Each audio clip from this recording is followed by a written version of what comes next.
Welcome to Aging Insights. I'm Melissa Chalker, Deputy Director of the New Jersey Foundation for Aging. The Foundation's mission is to enable seniors to live with independence and dignity in their communities.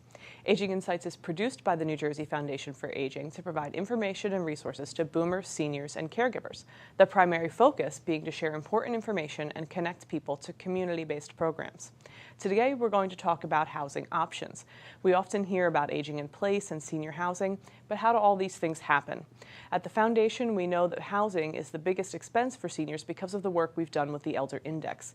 We also know that getting assistance with housing has been the biggest impact of economic security for older adults. We have two experts here with us today to tell us about housing programs right here in New Jersey, as well as unique models for aging in place. I'm joined today by Maria DiMaggio of the New Jersey Housing and Mortgage Finance Agency and Julie Dalton of Remington Village. Welcome to both of you, and thank you for taking time out of your schedules to be with us today.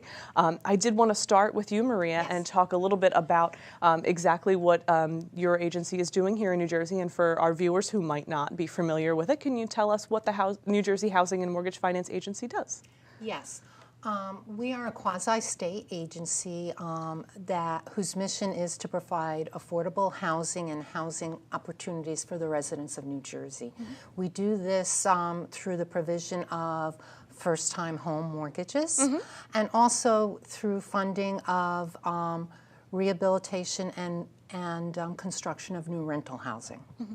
So people might be familiar with knowing that, there's help with lending and building of things, but they might not know that specifically there are programs that are for seniors as well, that HMFA for short, as your agency is called sometimes, that there are senior-specific things. So can you talk a little bit about those initiatives? Yeah. Yes. Back in 1988, the Services for Independent Living program was established through a Robert Wood Johnson Foundation grant.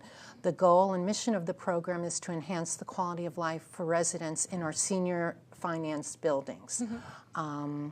We started out with 15 pilot programs, and right now we're up to 93 buildings, 93 senior funded buildings, and we serve approximately 10,500 residents each year. Wow. That's a lot of seniors. Yes. Yeah. Now, just to let you know, New Jersey Housing and Mortgage Finance Agency is home to over 30,000 residents, or approximately 30,000 residents. But in mm-hmm. order to participate in the SIL program, or the Services for Independent Living program, mm-hmm. the owners of each building must agree and sign a participation agreement to come into the program. From there, the SIL program provides training, resources, and oversight to the on-site SIL coordinators mm-hmm. in terms of developing and bringing more programs and services into the building. Right.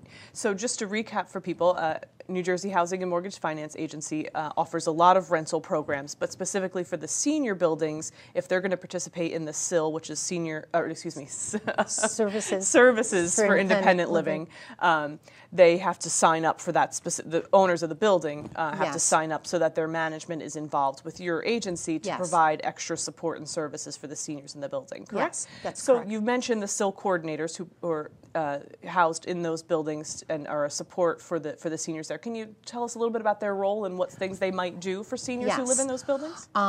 We ask that minimum standards are followed in each of the SIL buildings, mm-hmm. and coordinators must provide, well, first of all, there has to be an on-site service coordinator. Okay. That's not a requirement of New Jersey Housing and Mortgage Finance buildings or any senior buildings, mm-hmm. but if you're going to participate in the SIL program, there needs to be an on-site service coordinator. Okay. The on-site service coordinator or SIL coordinator is responsible for the provision of case management as needed, mm-hmm. with a particular emphasis on the more frail elderly, mm-hmm. to help them assist to age in place. Mm-hmm. And our coordinators also bring more services in the building, and also programs such as health and education programs, mm-hmm. and health promotion programs. Mm-hmm.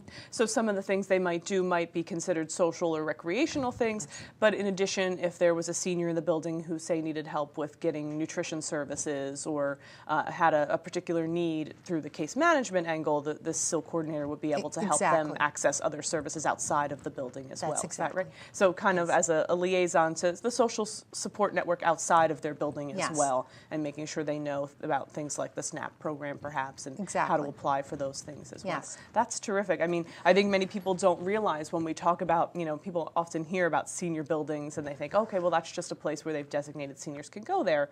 But the Housing and Mortgage Finance Agency runs this specific program where seniors are in these buildings and they're also getting supportive services in a way Yes. through these SIL coordinators. And it's very important, I think, to recognize the role of the on-site service coordinator in general in all buildings, because they do, studies have shown that having an on-site service coordinator enhances the quality of life for residents. And also for seniors, it does promote goodwill throughout the building, including with management staff. And also studies have shown that it decreases the amount of emergency admittances to hospitals. So we do know, and it's all common sense, that it's very important to have an on-site service coordinator in a building. Sure. And I want to make a point, too, that this on-site service coordinator that you keep mentioning, this is not somebody who just, appears at the building every day. This is someone who is a skilled individual and whom your agency also assists them in getting training opportunities as well, to make sure that they're up to date on the most recent things that are available for seniors in their community, and the most productive way to help seniors as well, right? So and we do have requirements in terms of attendance at actually the New Jersey Foundation for Aging annual conference. We have 2 workshops at the agency, and then there's also a networking meeting that coordinators come to. We also encourage, if possible, if time and budget permit, that coordinators also do participate in other continuing education programs. Terrific. That's really great. And so, we've talked a lot about these buildings and that they're there and that they have this support coordinator there for seniors, but our viewers might be wondering, well, how do I know where these buildings are? There was a list, I understand, of buildings. Is that correct? Yes.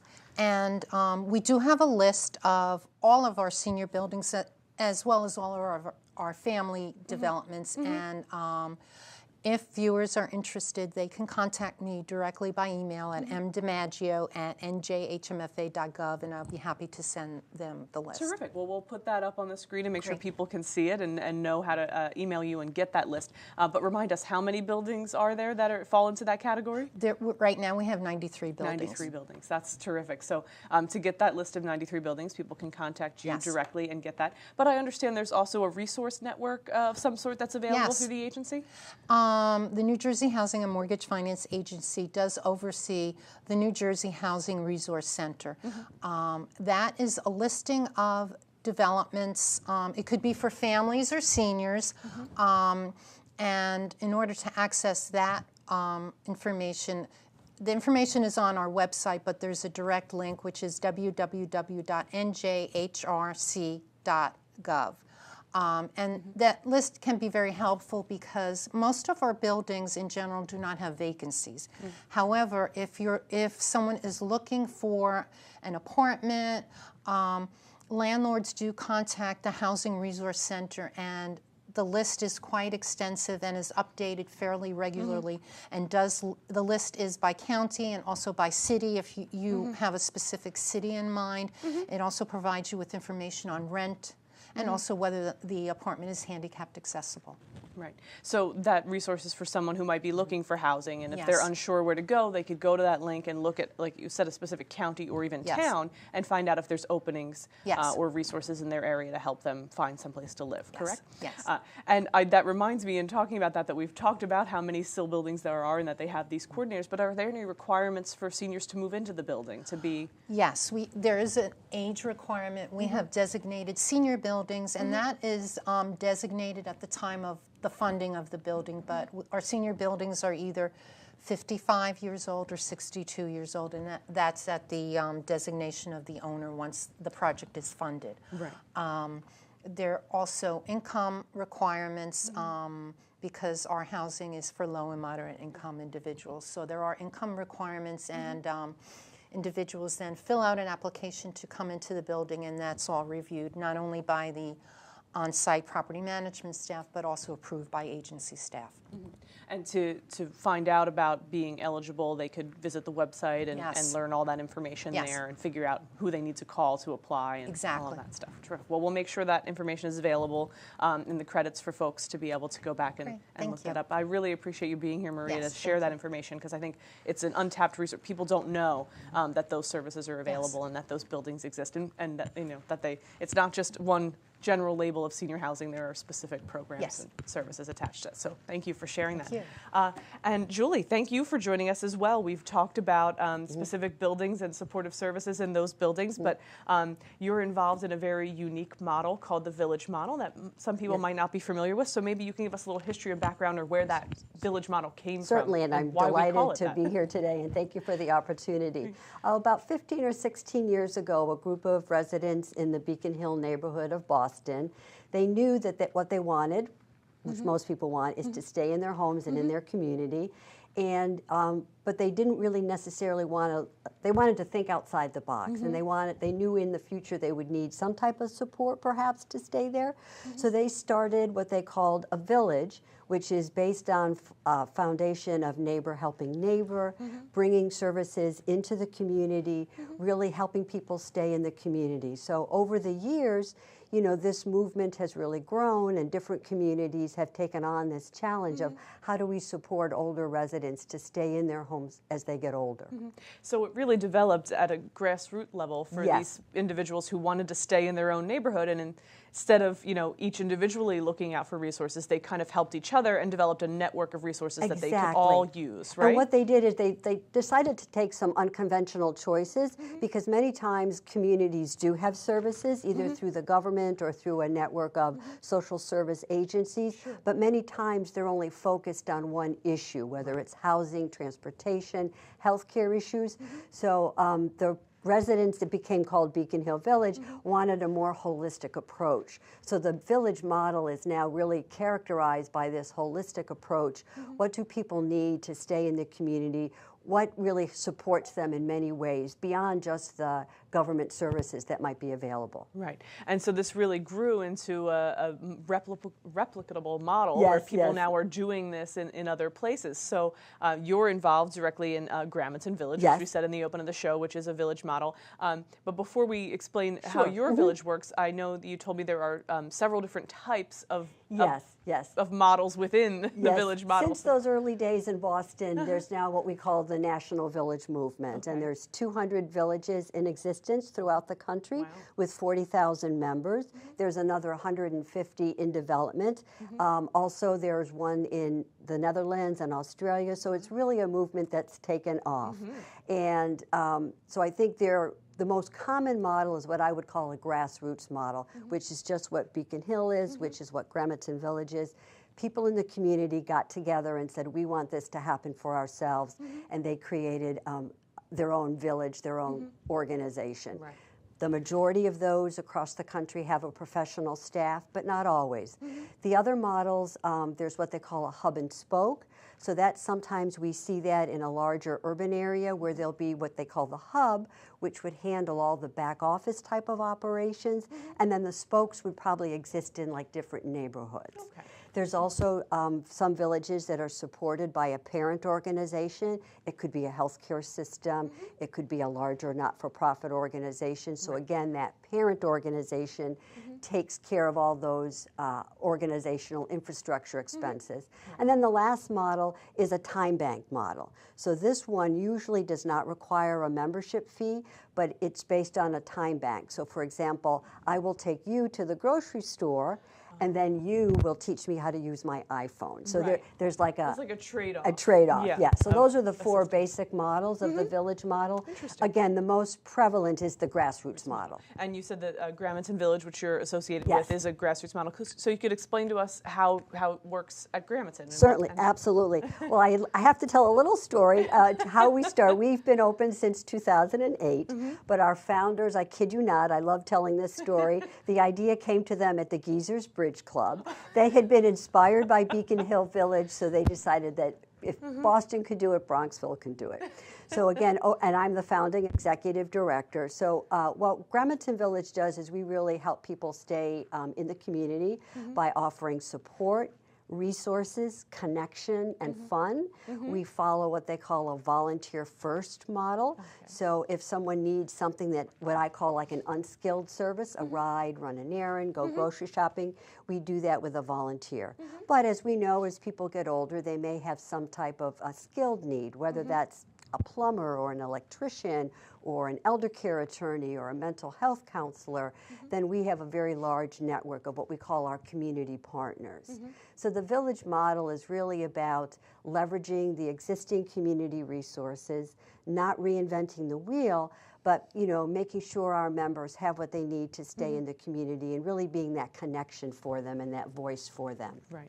Now you've mentioned and you've called the individuals who participate at Remington members, and you also mentioned in the description of the different types that some have a membership fee and some don't. So could you explain to us the membership fee? The majority of villages in the village model do have a membership fee. So and that organization sets their membership fee. At Remington Village, we have 3 levels of membership. One which we call a full membership, which is access to our volunteers, access to home assessments, individual consultations, all of our social and cultural and educational activities, and access to our community partners. That's $400 a year for an individual, or $530 a year for a family or a household. We've had a mother and son be members. We've had siblings be members. But we also have another level of membership, which we call a social membership, because we understand that not everybody may need services right now. So that's $200 a year for an individual and $265 a year for a family. And again, that membership entitles them to all the social and cultural events. We think it's perfect for a recent retiree, maybe someone that's just moved into the community and want to get to know each other. And then our third level of membership is what we call, it's a special membership. It's a scholarship program for people of low and moderate income. So we have funding from a local community fund that subsidizes the membership. So if those people meet the income eligibility requirements, it's $50 a year for an individual and $75 a year for a family. Most of the villages do have some type of scholarship program. And I know at Remington Village, I and our founders were very committed that all members of the community be able to participate. Sure. So, some communities, some people may find paying a membership fee difficult. So again, we do have this scholarship program. Right. And I think, as I said in the open of the show about the expense of housing for seniors, in New Jersey and in New York. It would be similar concept. That idea of wanting to age in place, and if they can't afford the services of participating in a village, then it really prices them out of being able to stay where they want to age in place. And so that, I think, is an important piece of it. But I do want to get back to how the village works now that we've talked about the fee structure as well, because it's really interesting to me that there is a breakdown when you have professional services involved, whether it's the grassroots model or it's the model where there's a nonprofit partner who's assisting with those professional services. Because it's as simple as if I, say, wanted someone to take my trash cans out for me because it's getting more difficult for me, I would call and you could set up a volunteer. We would have a volunteer who would do that. But if something broke in my house, if the plumbing, if I had a plumbing issue, and rather than me opening the phone book, I can call and you've got a set of vetted services where the individual could then have say, well, we work with this plumber and we know that their work is good and their ethics, they're not gonna rob you. Or At Remington Village, to be in our community partner network, we now have about 250 organizations. Our job is to know who are the good providers out there, who are the services that someone may qualify for that they may not be aware of. So yes, we have a very strict vetting process, but yes, anyone that goes into someone's home, we have vetted, whether it's a plumber, whether it's a caregiver, whether it's a home care agency. So yes, they have access to all of our community partners and our volunteers. So we, at Remington Village, we determine, is this need something that can be handled by a volunteer, a qualified volunteer, or is it time to bring in a professional to take care of the issue? Absolutely. And so you've mentioned just now home care, and when we were talking and you described the difference between a volunteer and a skilled need, you listed things like plumber and electrician, but also you have vetted home care agencies in case people need in-home nursing or physical therapy or those sort of things, Absolutely, right? we do. And again, our job is to know what will someone qualify for, because again, in many communities there are government services, but someone particularly might be in the middle class and may have an income over the threshold. Right. So our job is to know what services will they qualify for. But yes, we determine if the person needs home care. Do they have long-term care insurance, perhaps? Can they pay privately? Have they accessed the government or the county services? But yes, we have a very large network, but always keeping our member in the driver's seat. We like to say it's a little bit of a self-directed model. I'm not going to tell our members what to do, but we encourage and support, and we also give choices. So again, if they want someone to care for them in the home, I'm not going to just send them to one agency. I may introduce them to 2 agencies. Right. And then as you mentioned, again, once someone pays our membership fee, they do have access to our network. But obviously, if I refer them to a plumber, then any fee for the plumber is between them and that's a very good distinction to make. Yes. What their membership fee is getting them is access to your list of services, but any additional fees for services they have to pay for, or when it comes to home care, if they have an insurance coverage or some sort that would cover that, then or they meet the county requirements. Exactly. Right. Right. I think that's a very good distinction to make when we're talking about those things. So in terms of, you talked about the social and cultural things, and that's another, because, it's wonderful to have that ability to connect people to the community resources in their area, because as we know, it's so hard to know what's out there. And so the idea that you can connect them, whether it's to the county or government services or to a local business that they might need to access, is great. But it's also this idea of connecting with the people in your community. So could you describe to us some of the social or cultural activities that you do in order to keep that balance? Certainly. Well, actually today at Remington Village we're having a dessert party in the afternoon. So we have about 25 of our members are coming and bringing their favorite dessert. Oh, wow. So it's an opportunity to, just meet new friends. We have a book club. We go into New York City and go to museums. We do luncheons. We do about 7 luncheons a year. Those are very popular. We have classes in memoir writing. We have an American literature class. We have a book club. We work with the local senior centers because, again, an important distinction to make is we're not what I would call a traditional senior center, which is a congregate site where people come. We feel that's a great model. But it's, again, the village model is all about options and choices. So that model works for some people, and other people say, no, that's not me. So they like this. It's sort of like an a la carte. I'm going to come to this event. I'm going to call you when I need you. So again, we try to find, and we have a very strong program committee who always does surveys with our members to say, what would you like? What kind of programs would you like? So we have a men's group. We do a tea and conversation series every month. We do poetry readings. So whatever our members want. And then we've done some very successful, what I call local treasures tours. So the local churches have beautiful stained glass windows. There's wonderful libraries. So sometimes we don't look to see what's in our own backyard. And so people say, I didn't know that this church down at the other side of town had such a great history. Thank you for bringing me together. See, and that's the great thing about the village model, is not just connecting people to services and programs that they need, but also that social connection and making sure people don't get isolated. Because what's one of the downsides of aging in place is sometimes if people decide to stay in their home, they get isolated from the rest of their community. And so being engaged in something like a village model helps them stay connected to the community as well. But as you said, I love that you say it's options and choices, because that's also not for everybody. Not everyone wants to have a book club or go to those things. So if they don't want to, they can opt out of that thing. Or if the village model in general is not for them, they don't want to be bothered. There are other things. We tell them, yes, there's other wonderful programs. What would you like? But again, we also, I think, many times fill in a gap. So there might be a wonderful transportation service, but they may not take you to the beauty parlor. They may only take you to a doctor's appointment. We will take a member to the beauty parlor, to church, to the farmers markets. So it's about filling a gap. It's really about filling a gap. And how do we make life easier for our members? That's terrific. Because I like to say our members are getting wiser. There you go. I like that.